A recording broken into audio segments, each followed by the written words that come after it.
Hey everyone, it's John Morley, and welcome once again to my channel, Positive Vibrational Waves. If you are new to my channel, of course, welcome. If you are an existing subscriber, welcome back. It's great to have you as well.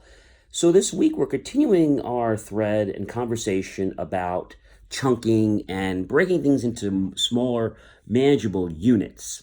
And one of the units I want to talk about tonight, another example that's a little bit astounding for some people, is cooking. And let's just take baking, for example. So when you start out baking a cake or any type of recipe, it can seem very daunting, right? I mean, there's so many ingredients. How do you put them in? How do you do it? I mean, what's the right way? How do you make sure you didn't miss anything? Okay, so there's a bunch of steps. So let's talk about how to break down baking. Let's say you're going to make chocolate chip cookies.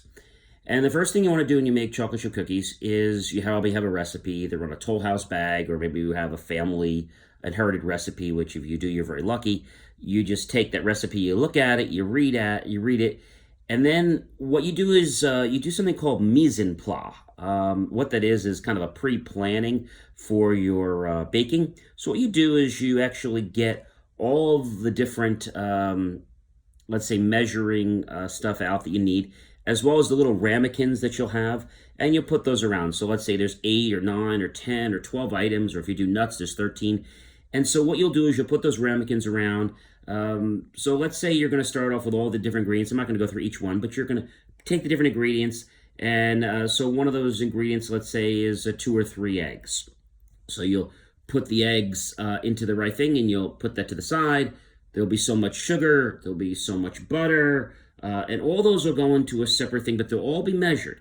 And you'll put them down. Maybe there's going to be some, if there's going to be, depending on your recipe, if it uses, it's going to always use sugar, flour, and then if you're putting nuts in there like walnuts, etc. So you keep going through this process, and you keep measuring each one out step by step, and they're all measured all ready to go.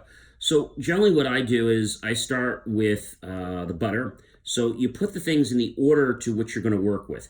And the first thing is you're putting your butter in, you're making sure your butter is nice and soft, and you'll usually put on like a blade that is not the mixing blade, but actually more the whisk blade, and that'll kind of get the butter really churned up. You thought you were going to learn just taking care of yourself. Well, it's a lot more. We learn about cooking too here. So you get the butter all mixed up, and after you've done that for a little while, you make sure it's all off, which will pretty much be off, and you'll lift up the beater, and you'll take the whisk blade out, and you'll put the other mixing blade in, and then you're going to put the next set of ingredients in. So you probably put your butter in, and you probably put your egg in, and then after you've done that, you take the blade out, and then you put in the other one, which is going to, when I say blade, you're going to take out the metal whisk, and then you're going to put in the other mixing. They call it a blade. It's not really a blade, but they call it a blade. It's you put that in there, and then once you put that on there, then you're going to put the next set of ingredients, and you're just going to go through the items. They're already mise en placed for you, so you had everything all ready. So now you know your steps, you know what goes in, you know exactly you're going to go from, let's say if you're going to go from left to right, or I usually go from top to bottom. From bottom to top, and you just keep going in that order, okay? And then you just go all the way down that let's say that you start here at the top of the column, and then you go all the way down that row, and then when you come back, you return the carriage all the way back, and you go down the next column, you go down the next column, and you keep doing that. And the idea is that, if you said, gee, you have to do all these different things and put all these things in, it's going to seem daunting because, you have to get all the measurements just right. And if you don't get the measurements right, and if you've never baked before, you don't understand consistencies. And so the point that I'm trying to make to you is that even something as challenging maybe as cooking, baking, or making a pastry or making a cookie, you can do. It's just you have to chunk the things, and you have to have an organizational approach, and you're taking these small little mini steps, which first thing you got the recipe out. Then after that, you made sure that you went and bought the right items. After you bought the right items and you verified you had all the right things, then you start, you start putting your ramekins out. You'll probably start by then taking your butter out and letting it get soft for a while. Maybe you'll take it out a half hour, an hour before, so it's nice and soft and easy to beat. and then you'll go through the rest of it. And you just kind of go through it. And then as you're doing your recipe, what I generally do after, while you're baking, you'll go ahead and put the ramekins back out. It's the same recipe again, so it's okay. They basically have the same contents in it.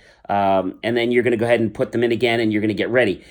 And it's going to be like a flow. The challenge is if you try to do this without the mise en place method, which has been employed for many, many years, you possibly could miss something. Maybe the phone rings, maybe somebody disturbs you. It's like, oh, did I put this in? Did I put this in? Or in what's a recipe? Did I put the baking powder in? Did I put the baking soda in? Did I do that? Did I not do it? And you're going to be like beating your head up. And so the point that I'm making is that something is very daunting and challenging as baking a chocolate chip cookie for someone that's never ever baked before in their life. Oh, and don't forget, before you start, you actually have to turn on the oven to the preset temperature. Otherwise, you're going to be waiting a long time to be able to put anything in your oven. So again, this whole week is dedicated to taking steps or processes in our life and showing you how we can break them down and how breaking things down can really help you live a more positive life. When you do things in little micro steps, I call them, your body actually gets happy because you did that one thing. I'm going to give you an example. Let's say, for example, you're playing sports and you're playing baseball and you're not getting a home run, but the first thing is to focus on taking the bat and standing straight and being able to swing correctly. Once you've done that, well, that's great. Now you're going to be able to hit the ball.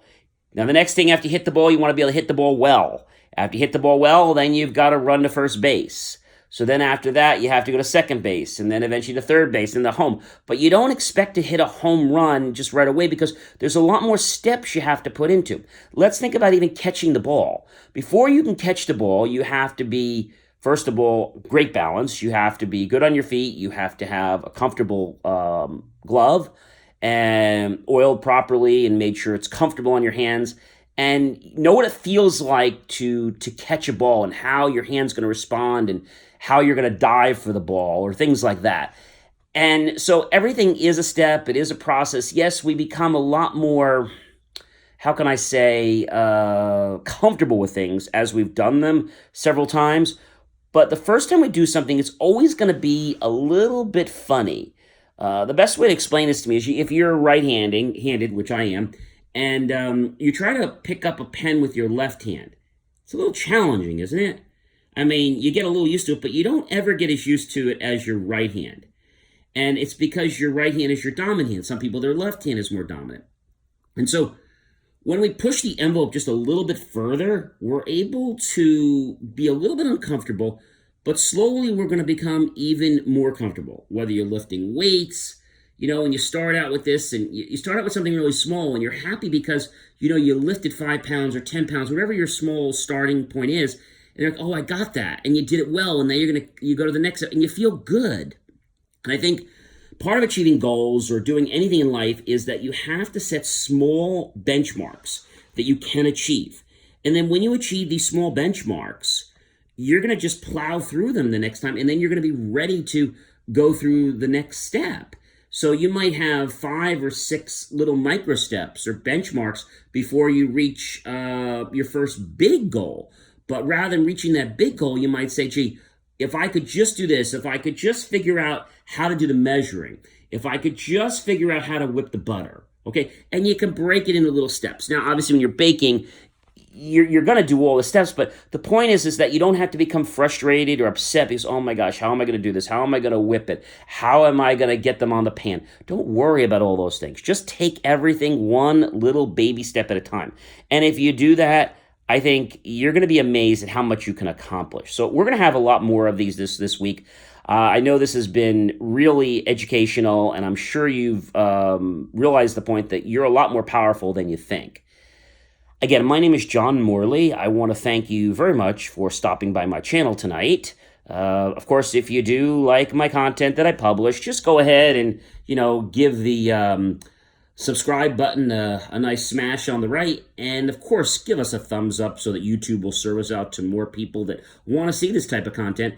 And really appreciate if you click on that bell down there, you could smash it. So this way, you'll be notified as soon as I publish new content, and you're not going to have to wait. And one thing I want to tell you is that, I do publish every single day unless it is a holiday. So basically any major holidays. And the other thing is that when I publish content, it is usually published. I shoot the videos all different times during the day, but the content is usually published somewhere between 3 o'clock and midnight. There is the once in a while that I do publish as late as 1 o'clock in the morning because something might have taken a little more time. But generally, my uploads are done, right around by midnight time. All right, so I hope that you've enjoyed this. Please share it with your friends. Please get them to subscribe to our channel and see that, we're pretty amazing creatures. And when we start to appreciate just the little things we have, we're blessed with so many other things that we can do. But it first starts with us being grateful for just being able to do one thing, like being able to get up or being able to stand or being able to just read a package or being able to listen to a video like this. Again, my name is John Morley, and thank you so much for stopping by my channel, Positive Vibrational Waves, and I hope that all your minutes, your hours, your seconds, your micro and nanoseconds are filled with the most peace, the most tranquility, the most abundance, the most joy, the most love, the most fulfillment, and the most inner knowing that you are a person that's able to achieve dreams. So remember, dream big, because you have the potential of really launching and captivating and making those dreams become a reality. Have a great night, everyone.